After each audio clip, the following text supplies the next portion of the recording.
Halo guys, welcome back again to my channel bersama saya Hanson di sini dan seperti biasanya setiap harinya saya akan buatkan video seputar cryptocurrency. Apa kabar kalian hari ini semuanya? Semoga dalam keadaan yang baik-baik saja. Teman-teman, di video hari ini kita akan kembali membahas secara price action kira-kira apa yang sedang terjadi di Bitcoin. Dan untuk sementara semuanya masih sesuai dengan senario yang sudah kita bahas kemarin. Pada akhirnya kita melihat Bitcoin start untuk merangkak naik ke atas dan menuju ke area yang kemarin sudah kita sebut. So, untuk teman-teman yang sempat masuk, selamat, harusnya kalian sudah dalam keadaan cuan atau harusnya kalian sudah taking profit. Kita bakalan bahas itu nanti dan juga ada beberapa data yang pengen saya tunjukkan ke kalian. So, kalau misalnya kalian tertarik tentang semua itu, stay tune terus sampai akhir video. Sekarang kita bakalan mulai dari market cap terlebih dahulu.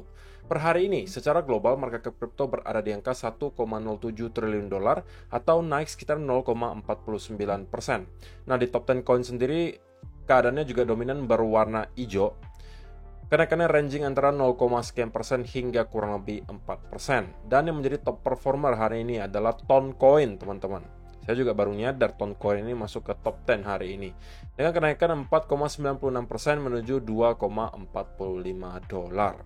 So, itu adalah outlook sementara dari beberapa top coin yang ada. Sekarang kita langsung aja masuk ke beberapa data dan berita terbaru hari ini. Nah, yang pertama teman-teman, kita bakalan lihat likuidasi yang terjadi dalam 24 jam terakhir itu rupanya angkanya juga lumayan besar.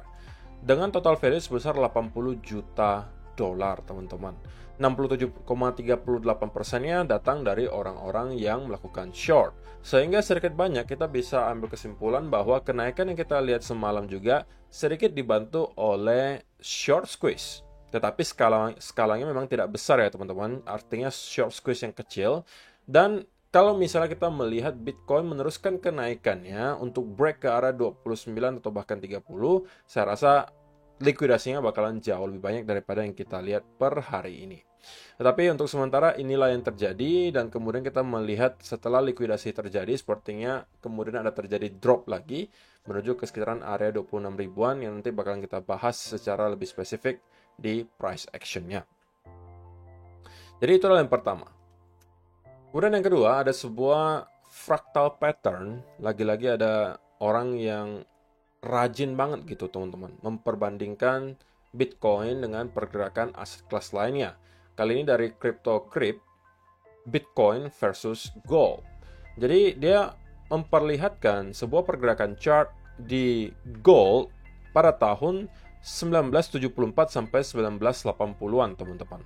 Dan menurut dia ada sesuatu hal yang mirip yang terjadi di Gold dengan di Bitcoin, yaitu adalah di Gold kita juga melihat ada sebuah pattern yang sama teman-teman.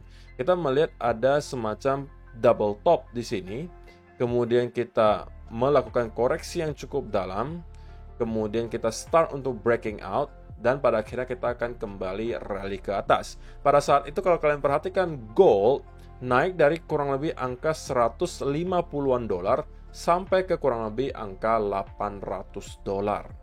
So, mungkin 4-500% kenaikannya.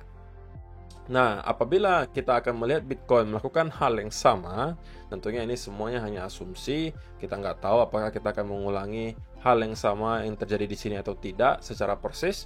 Tapi kalau iya, kalau kenaikan 400-500% dari sini, ya berarti kita bisa expect 100.000 sampai 125.000 di Bitcoin. So, itu juga sedikit banyak sejalan ya dengan target saya pribadi untuk cycle top di mungkin 1 atau 2 tahun ke depan, mungkin Bitcoin sudah akan berada di 6 digit, 100.000 sampai 125.000. Bagi saya adalah angka yang cukup realistis. Oke, dan menurut saya hal ini sedikit banyak bisa dibantu juga jika benar-benar spot Bitcoin ETF itu bakalan di-approve, teman-teman. Kita harus ingat bahwa final deadline dari spot Bitcoin ETF nanti ada di kuartal pertama tahun 2024. Jadi itu akan menjadi sangat krusial teman-teman. Kenapa? Karena selain di kuartal 1 2024 akan ada final deadline untuk semua spot Bitcoin ETF yang diaplikasikan beberapa bulan yang lalu, kita juga akan kedatangan event 4 tahunan di Bitcoin, yaitu adalah event halving yang sudah ditunggu-tunggu oleh banyak sekali investor. Tapi itu justru membuat saya sedikit skeptis ya teman-teman. Saya nggak tahu nih, apakah kalian juga merasakan hal yang sama? Bahwa untuk sekarang orang-orang itu sepertinya sangat bergantung gitu terhadap halving. Bahwa katanya setiap kali halving kita berikutnya bakalan mendapatkan rally. Ya saya tidak mengatakan bahwa itu tidak akan berulang gitu, tapi untuk sementara mungkin hampir 90% orang-orang invest di Bitcoin harapnya Bitcoin bakalan naik ketika halving sudah terjadi. Oke. Ya, tapi saya sih pribadi tidak terlalu masalah teman-teman, karena memang sekali lagi saya dari awal masuk ke Bitcoin itu tujuannya memang untuk long term. Jadi itu adalah sudah uang dingin yang saya masukkan. Kalaupun 2024 kita tidak ke all time high, 2025 saya bakalan tetap bersabar untuk menunggu sampai pada akhirnya kita kembali ke bull market dan kita bisa menuju ke 6 digit. Oke, kalaupun tidak, kalaupun misalnya kita kembali drop, misalnya ke angka 12.000, 10.000, ya itu saya anggap sebagai sebuah berkah juga teman-teman. Kenapa? Karena saya diberikan kesempatan kedua untuk dapat mengakumulasi Bitcoin di harga yang lebih murah. Atau kalau kalian mau lihat dari sisi lain, kalian dikasih waktu lebih panjang untuk mengakumulasi Bitcoin. Kalau misalnya kalian yang menerapkan dollar cost averaging. Mungkin untuk teman-teman yang sekarang masih belum punya modal yang cukup gitu ya, atau misalnya bulanannya hanya bisa menyetor 1-2 juta, ya justru kalian harus berharap Bitcoin itu bertahun-tahun berada di area 10 ribuan misalnya. Kenapa? Karena kalau misalnya itu yang terjadi, berarti kalian bisa mengakumulasi di harga yang murah selama jangka waktu yang cukup lama, sehingga kalaupun kalian misalnya cuma bisa 1 juta, 2 juta sebulan, ya lama-lama itu juga akan terakumulasi gitu loh. Oke, jadi menurut kalian bagaimana teman-teman? Apakah 2024 nanti kita sudah akan ke all time high? Atau prediksi kalian bagaimana? Kira-kira tahun berapa nih kita akan ke all time high yang baru? Kalian boleh kasih komentar kalian di kolom komentar di bawah.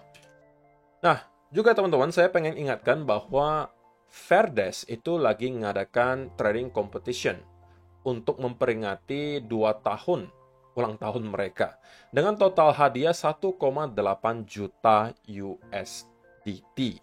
Teman-teman, ini juga adalah salah satu platform yang saya pakai untuk trading secara rutin. Dan kalau misalnya teman-teman tahu, saya juga membuka copy trade di sini. Jadi, ini salah satu yang saya pakai. Dan kenapa saya pilih Fairdesk, teman-teman? Untuk pertama, dia bisa trading leverage-nya hingga 125 kali lipat. Oke, jadi itu angka yang cukup besar. Kemudian yang kedua, tanpa perlu melakukan KYC, kalian bisa memanfaatkan semua fitur yang ada di sini. Tanpa menggunakan VPN juga, kalian bisa mengakses semua fitur yang ada. Jadi itu sudah menjadi 2 kelebihan yang mungkin tidak kalian temukan di exchange lainnya. Dan juga, teman-teman kalau misalnya mendaftar dengan link yang ada di kolom description box di bawah, kalian otomatis akan mendapatkan trading fee discount, bonus deposit hingga kurang lebih $50.000. So kalau misalkan tertarik untuk mencoba trading Fairdesk dan juga ikutan kompetisinya di sini, link pendaftarannya sudah ada di kolom description box di bawah. Tidak hanya hadiah utamanya nih yang menarik sekali teman-teman, yaitu adalah ada Tesla, ada Ducati, ada Rolex, iPhone 15 Pro, Miami Hotel, skiing trip, dan juga 14 hari di Antarctica Cruise. Selain itu juga dia ada hadiah mingguan dan juga bulanan. Jadi kalau misalnya teman-teman tidak menjadi pemenang akhir gitu, ini kan trading kompetisinya kan sampai mungkin 1-2 bulan gitu ya. Kalau misalnya kalian hanya di minggu ini saja performanya baik, kalian tetap bisa dapat hadiah teman-teman. Kalau misalnya volume trading kalian minggu ini paling tinggi, kalian bisa dapatkan hingga $3.000 dalam bentuk trading bonus.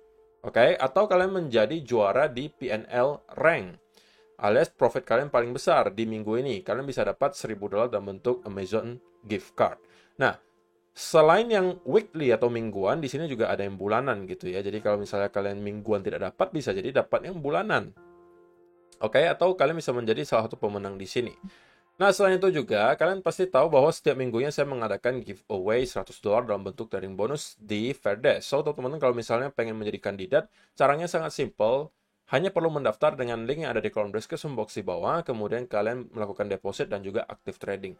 Nah, ini adalah list yang sudah saya kumpulkan untuk orang-orang yang aktif trading dan juga sudah melakukan deposit. So, hari ini kita bakal lakukan undian lagi untuk pemenangnya.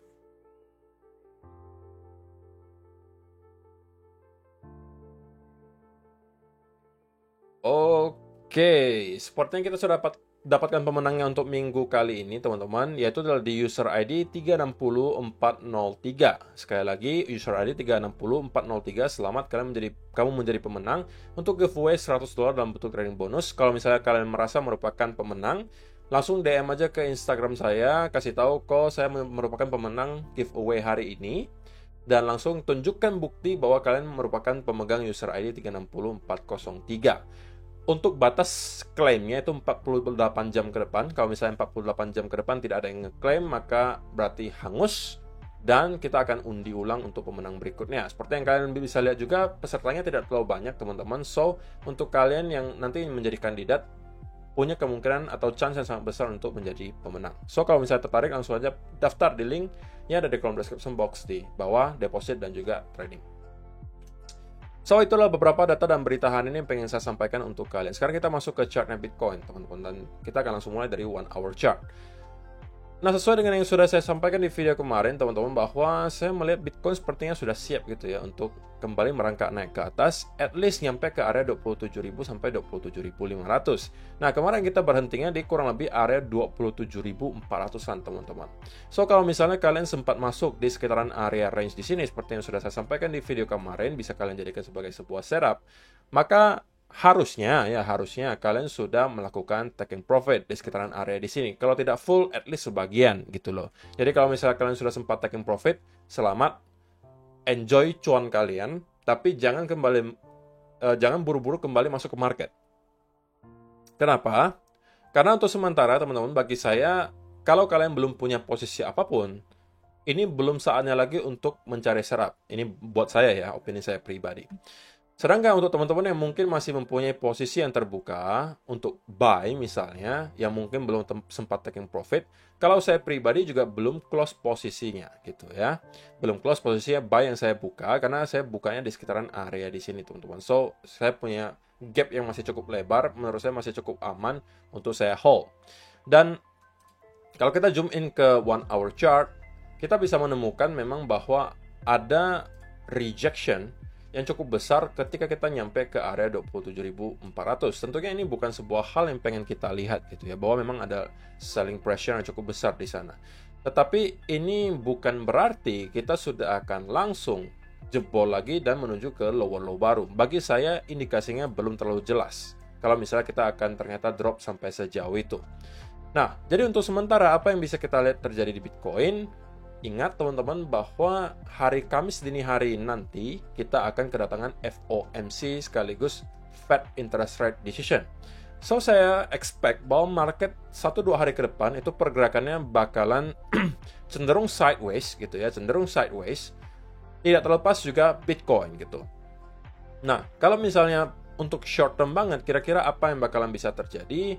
Nah, kalau misalnya untuk sementara yang saya lihat adalah Bitcoin masih akan mencoba untuk at least pullback lebih tinggi ke atas, teman-teman.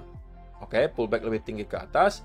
Baru dari sana, kalau misalnya kita mendapatkan ada sell off disertai breakdown dari trend line, ini berarti Bitcoin akan kembali nge-retest ke area 26.200-annya di sini.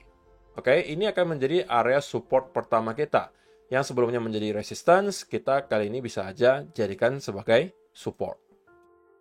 Oke, jadi sebelum kita mampu jebol kembali di bawah area tersebut, saya masih merasa Bitcoin akan kembali mencoba sekali lagi untuk nge-retest ke area trendline tersebut, teman-teman. Probabilitasnya menurut saya masih cukup tinggi untuk hal tersebut terjadi. So, itulah kenapa juga saya masih nge-hold posisi long saya terbuka, gitu ya. Tetapi, invalidasinya adalah sesimpel jika kita melihat ada sell off lagi di bawah 26.200 disertai bearish continuation pattern, maka ini sudah adalah pertanda bahwa Bitcoin sepertinya memang sudah menyelesaikan lower high terbarunya dan sudah akan kembali drop membentuk lower low baru, atau at least akan nge-retest ke beberapa area low di 25.300 dan juga 24.900. Tapi untuk sementara, clue bahwa hal ini akan terjadi, itu menurut saya belum ada. So, saya masih belum mempunyai setup apapun yang bisa saya manfaatkan sekarang, selain posisi yang saya hold kemarin. So, kalau misalnya teman-teman yang masih punya posisi, tergantung kalian mau hold atau mau di close, terserah kalian. Kalau saya masih hold. Tapi kalau yang belum punya posisi, saya tidak sarankan untuk mencari setup apapun sekarang gitu. Ada tempat di mana kalian bisa cari setup berikutnya. Antara kalau misalnya teman-teman menemukan ada semacam reversal pattern di area support di sini, ini mungkin kembali bisa dimanfaatkan. Oke. Atau kalian menemukan ada selling setup ketika Bitcoin kembali nge-retest ke sekitaran area di sini, membuat reversal pattern juga. Ini juga bisa kalian manfaatkan untuk short. Nah, dari kedua area ini, kalian kemungkinan bakalan menghasilkan risk to reward ratio yang lebih baik daripada kalau kalian memaksakan setup di sekitaran area ini. Terlebih lagi, bagi saya sekarang setupnya juga tidak ada, price actionnya juga kurang jelas. So, saya masih harus katakan, kalau misalnya saya belum punya posisi, saya masih akan wait and see terlebih dahulu. Dan untuk teman-teman yang sudah cuan, sekali lagi, jangan buru-buru kembali masuk ke market. Jangan sampai kalian terlena gitu ya, dan kemudian menyumbang kembali semua cuan yang sudah kita hasilkan.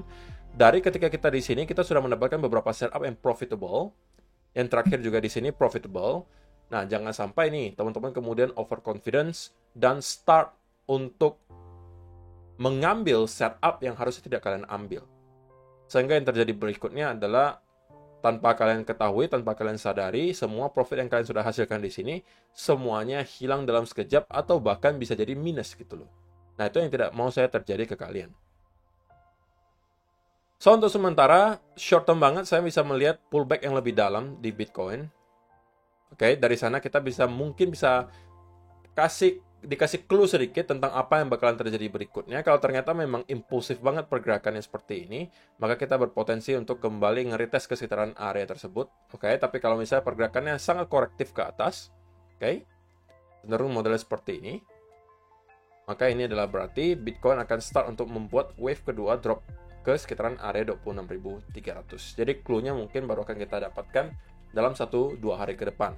Dan baru kemungkinan penentuannya nanti ketika FOMC dan juga Fed Interest Rate Decision dirilis. So, saya rasa itu aja yang perlu saya sampaikan di video hari ini, teman-teman. Terima kasih untuk kalian yang sudah menonton sampai selesai. See you in the next video. Bye-bye.